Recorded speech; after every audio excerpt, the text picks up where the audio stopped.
गरीब साध साध सब नेक हैं, आप अपनी ठोरी, जो सतलोक ले जावेंगे वो साधु कोई और।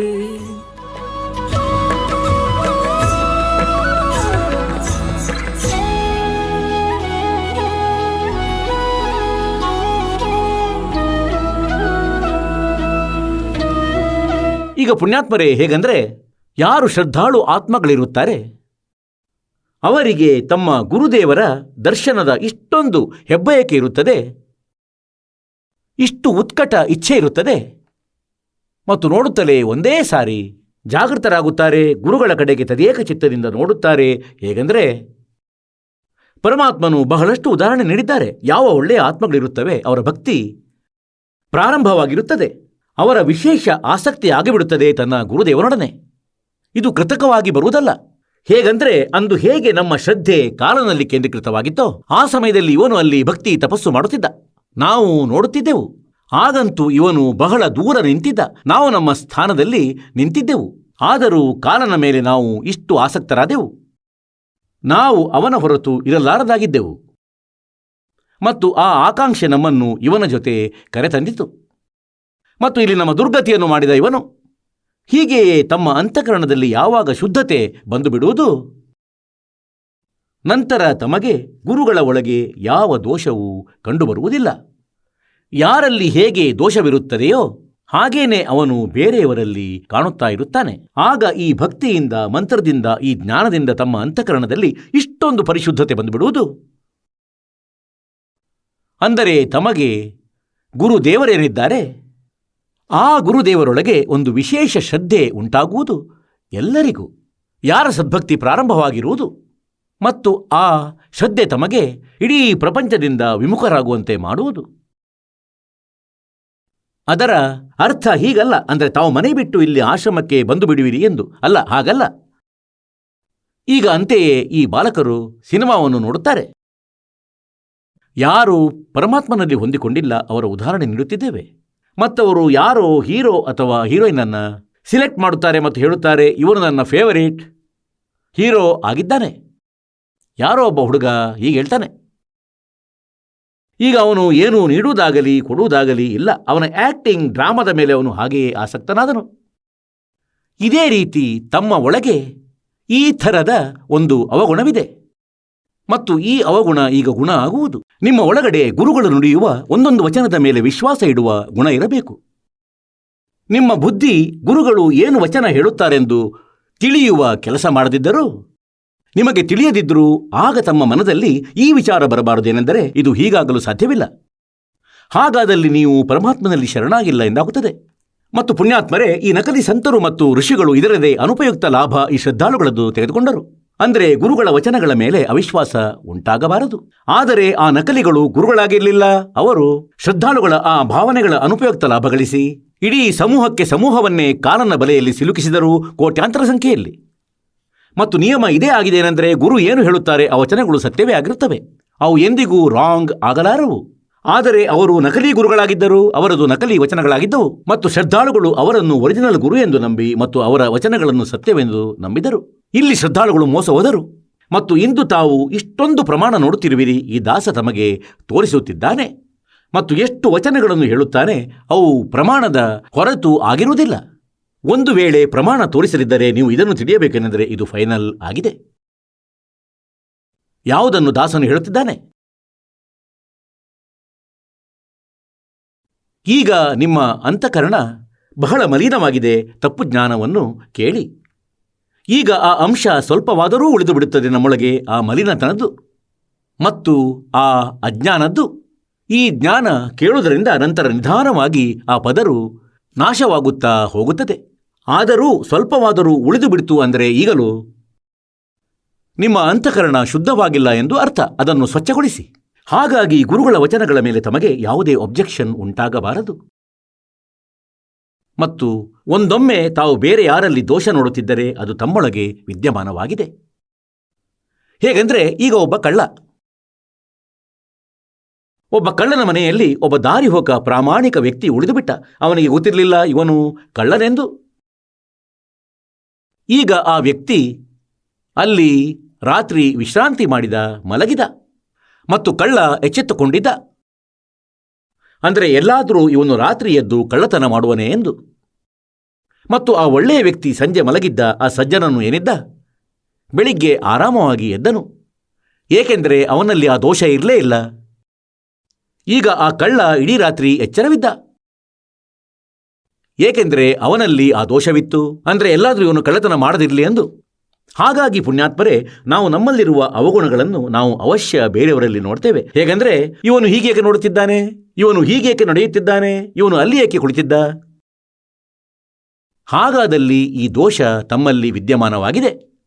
ಹಾಗೆ ಆ ದೋಷ ಯಾರಲ್ಲಿ ಇರುವುದಿಲ್ಲವೋ ಅವರೊಳಗೆ ಈ ದೋಷ, ಈ ವಿಚಾರಗಳು ಉತ್ಪನ್ನವಾಗುವುದಿಲ್ಲ. ಹೇಗೆಂದರೆ, ಹೀಗೆಯೇ ಯಾವಾಗ ತಾವು ತಮ್ಮ ಗುರುಗಳನ್ನು ನಿರ್ದೋಷ ದೃಷ್ಟಿಯಿಂದ ನೋಡಲು ತೊಡಗುವಿರಿ, ಅಂದರೆ ಯಾವುದೇ ಪ್ರಕಾರದ ತಮ್ಮ ಮನದಲ್ಲಿ ಹೀಗೂ ಬರಬಾರದು. ಏಕೆಂದರೆ ಬಹಳ ಪ್ರಕಾರದ ದೋಷಗಳಿವೆ. ಕಾಲನು ತಮ್ಮನ್ನು ದೂರ ಮಾಡಲಿಕ್ಕಾಗಿ ಪ್ರಯೋಗವನ್ನು ಮಾಡುತ್ತಾನೆ, ಗುರುದೇವನಿಂದ ದೂರ ಮಾಡಲಿಕ್ಕಾಗಿ. ಆಗ ಅವೆಲ್ಲವುಗಳಿಂದ ತಾವು ಉಳಿಯಬೇಕು ಮತ್ತು ಒಬ್ಬ ಭಕ್ತನಂತೆ ತಮ್ಮ ಈ ಜೀವನವನ್ನು ಸಫಲಗೊಳಿಸಬೇಕು. ಈಗ ಹೇಳುವ ಅರ್ಥ ಇದಾಗಿದೇನೆಂದರೆ, ಯಾವಾಗ ತಮ್ಮ ಸಮಯ ಪೂರ್ಣವಾಗುವುದು ಅಥವಾ ತಮ್ಮ ಭಕ್ತಿ ಪೂರ್ಣವಾಗುವುದು, ತಮ್ಮ ಆಯಸ್ಸನ್ನು ಮಾಲೀಕನು ಹೆಚ್ಚಿಸಬಲ್ಲನು. ಒಂದೊಮ್ಮೆ ತಮ್ಮ ಶ್ರದ್ಧೆ ನಿಜ ಸತ್ಯವಾಗಿದ್ದರೆ. ಅಂತೆಯೇ ತಾವು ಇದು ಒಂದು ಹಳೆಯ ಘಟನೆ ನೋಡುತ್ತಿದ್ದೀರಿ. ಅಂದರೆ ಯಾರೋ ಭಕ್ತನಿದ್ದ, ಅವನ ಮೃತ್ಯುವಾಯಿತು. ಅವನು ನಿಜ ಭಕ್ತನಾಗಿರಲಿಲ್ಲ. ನಿಜ ಭಕ್ತನಾಗಿದ್ದರೆ ಮೃತ್ಯು ಹೇಗಾಗುತ್ತಿತ್ತು? ಅದು 40 ವರ್ಷದ ವಯಸ್ಸಿನಲ್ಲಿ. ಏಕೆಂದರೆ ಪರಮಾತ್ಮನಿಗೆ ಅರಿವಿತ್ತು ಏನೆಂದರೆ, ಈಗಂತೂ ಇವನು ಜ್ಞಾನವನ್ನಂತೂ ಗ್ರಹಣ ಮಾಡಿದ ಮತ್ತು ಜ್ಞಾನವಾದ ಬಳಿಕ ಭಕ್ತಿಯನ್ನು ಕೂಡ ಮಾಡುತ್ತಾ ಇದ್ದಾನೆ. ಆದರೆ ಕೆಲವು ದಿನಗಳ ಬಳಿಕ ಏನಾಗುತ್ತದೆ ಅಂದರೆ, ನಾನು ನಿಮಗೆ ನಿನ್ನೆ ಕೂಡ ಹೇಳಿದ್ದೆ ಏನೆಂದರೆ, ತಮಗೆ ಯಾವಾಗ ಸುಖ ಹೆಚ್ಚಾಗುತ್ತದೆಯೋ ಆಗ ಆ ಸುಖದಿಂದಾಗಿ ನಿಮ್ಮಲ್ಲಿ ಕೆಲವರೊಬ್ಬರು ಮರ್ಯಾದೆಯ ಉಲ್ಲಂಘನೆಯನ್ನು ಮಾಡುವಿರಿ, ಲೋಕಲಜ್ಜೆಯಲ್ಲಿ ಬಿದ್ದುಬಿಟ್ಟು. ಮತ್ತು ತಮ್ಮೊಡನೆ ಯಾವ ಘಟನೆಯೂ ಘಟಿಸುವುದಿಲ್ಲ, ತಮಗೆ ಯಾವ ಹಾನಿಯೂ ಆಗುವುದಿಲ್ಲ.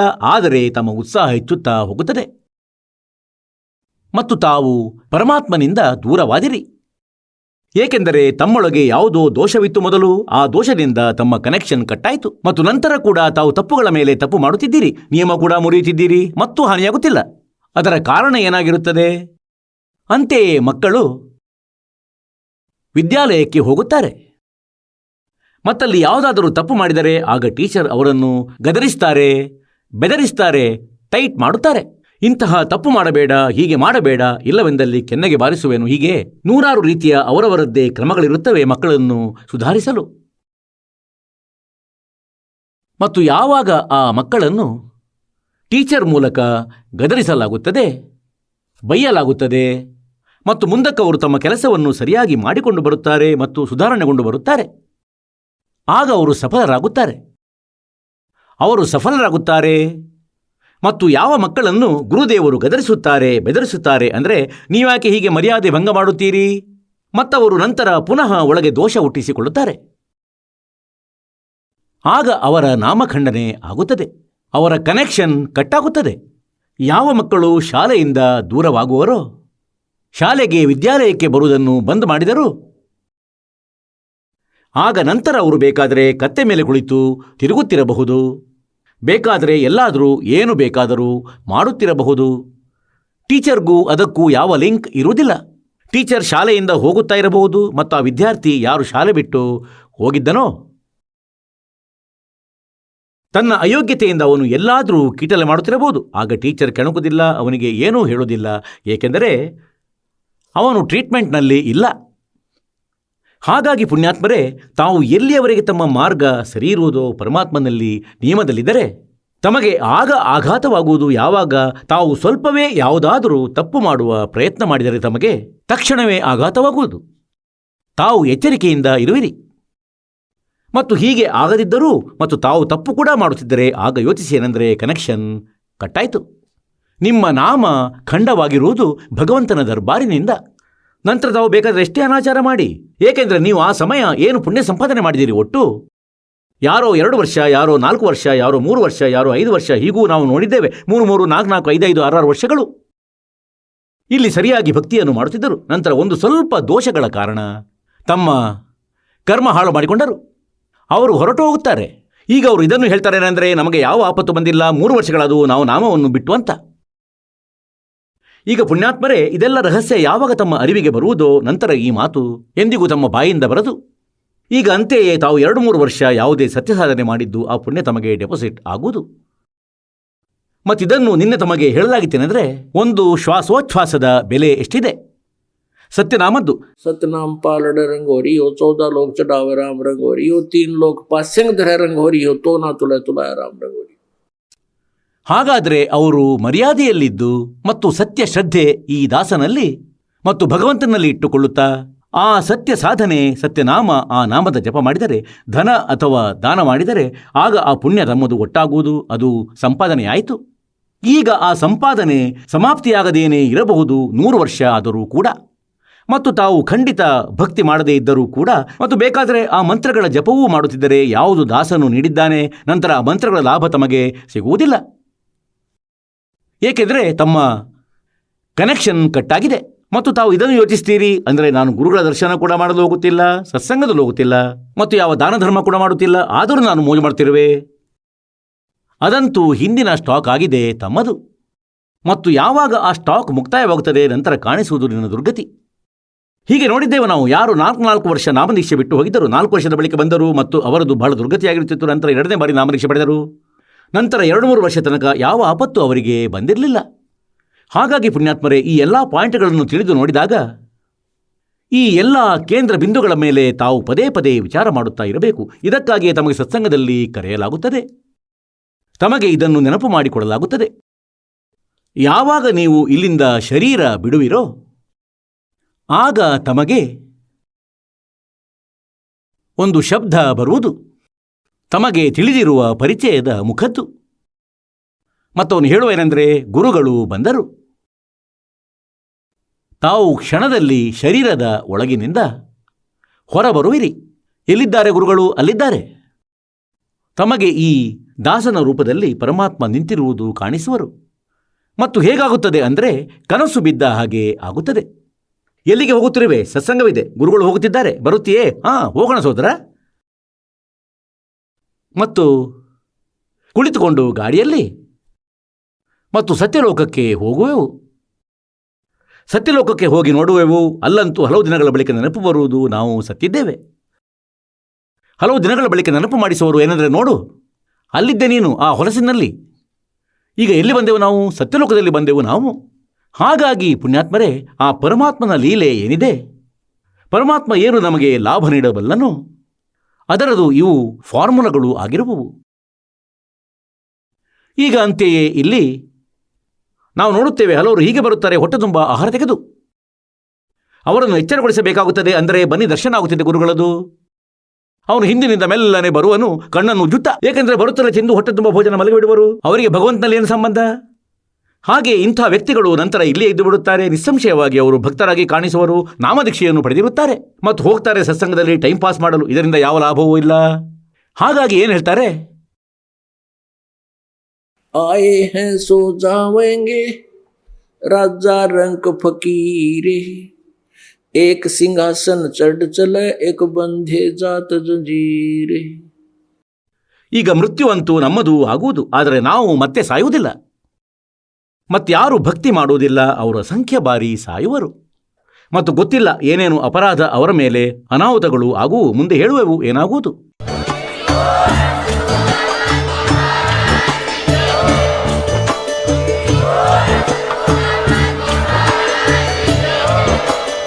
ನೀವು ಕೇಳಿದ್ದೀರಿ ಜಗದ್ಗುರು ತತ್ವದರ್ಶಿ ಸಂತ ರಾಮ್ಪಾಲ್ ಮಹಾರಾಜರ ಮಂಗಳ ಪ್ರವಚನ. ಹೆಚ್ಚಿನ ಮಾಹಿತಿಗಾಗಿ ವಿಸಿಟ್ ಮಾಡಿ ನಮ್ಮ ವೆಬ್ಸೈಟ್ www.jagadguru-rampalji.org. ಸಂತ ರಾಮ್ಪಾಲ್ ಮಹಾರಾಜರ ಶುಭ ಆಶೀರ್ವಾದದಿಂದ ಇಡೀ ವಿಶ್ವದಲ್ಲಿ 500ಕ್ಕೂ ಹೆಚ್ಚು ನಾಮದೀಕ್ಷಾ ಕೇಂದ್ರಗಳಿವೆ. ಇದರಲ್ಲಿ ಸಂತ ರಾಮ್ಪಾಲ್ ಮಹಾರಾಜರಿಂದ ನಿಶುಲ್ಕವಾಗಿ ಆನ್ಲೈನ್ ನಾಮದೀಕ್ಷೆ ಕೊಡಲಾಗುತ್ತಿದೆ. ತಮ್ಮ ಹತ್ತಿರದ ನಾಮದೀಕ್ಷಾ ಕೇಂದ್ರದ ಮಾಹಿತಿಗಾಗಿ ಸಂಪರ್ಕಿಸಿ 888 444 7302